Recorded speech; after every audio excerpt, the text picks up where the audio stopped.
Well, an actuary will typically do a lot of numerical work.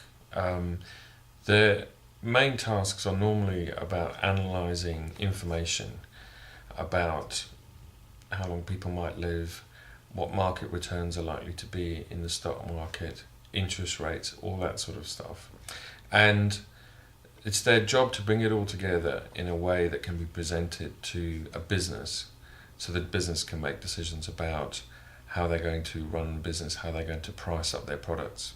So a typical day or a typical week might include a lot of numerical computer-based work, but taking that away, it's not all about computer programming, it's also about trying to bring that information to a summary that can be interpreted by people who are not necessarily numerical, or people who need that information for marketing, for auditing purposes, for pricing up various products. And so there's a need to be both good at numbers and understand the computing and the theory, but also the ability to communicate, good communications, to be able to write reports and make financial decisions.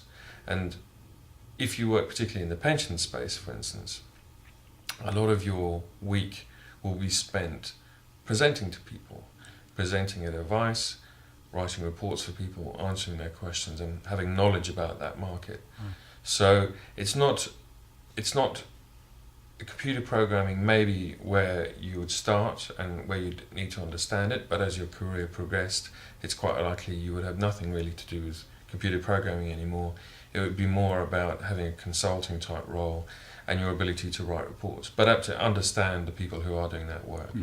But most people, when they start actuarial work, will have some knowledge or have some ability to program in some kind of way. But it's not you don't have to be a good programmer to be successful as an actuary. If you can program, it just helps to do the job well, especially when you start. When I started as an actuary, the type of stuff I would have done would be seen as very, very basic compared to those people who are studying now. So it's not something that's very difficult for people to achieve. They'll all probably have training and they'll all get support when they start their jobs in terms of using computer programs. And if that's not really someone's strength, but they are very good numerically, they may be the type of person that can use that to help other people design. So it's more of a tool rather than something that you have to be able to do. Okay. And what advice do you have for someone who's thinking about potentially working towards a career in actuarial science? I think I would advise them to either approach the Institute of Actuaries or the Faculty of Actuaries. Those are the legal chartered bodies. But it is essentially an extension of an education to start with. It's like doing your degree and then doing a little bit more of a degree and work at the same time. And people have qualified it as actuaries and moved into other areas, so it can just be seen as a sort of further education. But I would urge people to approach the profession to see what it's like.